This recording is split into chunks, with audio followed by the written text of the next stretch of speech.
15S series, যেটা হচ্ছে regular consumer সিরিজে HP one of the best selling product. আজকে আমার সামনে যে প্রোডাক্ট আপনারা দেখতে পাচ্ছেন সেটা হচ্ছে এইচপি 15S-3037TX সিরিজের একটা ল্যাপটপ।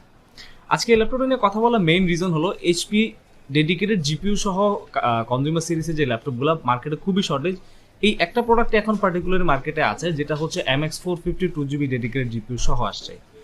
সো ইন ডিটেলস আমি এটা রেসপেক্টটা না বললাম, খুব শর্টলি একটু ব্রিফ করবো। সেটা হচ্ছে Core i5 11 জেনারেশন প্রসেসর এটাতে দেওয়া আছে। পাশাপাশি আপনারা এখানে পাচ্ছেন হচ্ছে 8GB 3200 বাসের ডুয়াল চ্যানেল এখানে র্যামটা পাবেন, বাট এখানে চাইলে আপনারা র্যামটা এক্সপান্ড করতে পারবেন। আর এখানে বাই ডিফল্ট স্টোরেজের জন্য আপনারা পেয়ে যাবেন 1TB হার্ড ডিস্ক। পাশাপাশি এটাতে M.2 স্লটও খালি আছে, আপনারা চাইলে M.2 এখানে অ্যাড করে নিতে পারবেন, যেটা NVMe Zen 3 সাপোর্টেড। ডিসপ্লেটা আপনারা পাচ্ছেন 15.6 inch full HD. By default এটাতে হচ্ছে উইন্ডোজ 11 প্রি ইনস্টল করা থাকে এবং সেই সাথে মাইক্রোসফট অফিস 365টা পাবেন আপনারা 1 বছরের জন্য লাইসেন্স করা। অ্যান্ড অফিসিয়ালি ওয়ারেন্টি হচ্ছে এটা 2 বছর আসে।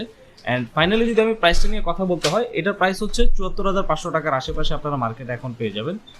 সো আমি বলবো এই বাজেটের মধ্যে এইচপি ডেডিকেটেড জিপিইউ সহ এই মুহূর্তে আমাদের কাছে এই ল্যাপটপটা অ্যাভেলেবেল আছে, যেটা মডেল হচ্ছে 3037TX। সো যদি আপনাদের এটা চয়েসে থাকে বা এইচপি যদি আপনাদের প্রেফারেন্স থাকে, নিয়ে নিতে পারেন। থ্যাংক ইউ সবাইকে, ভালো থাকবেন।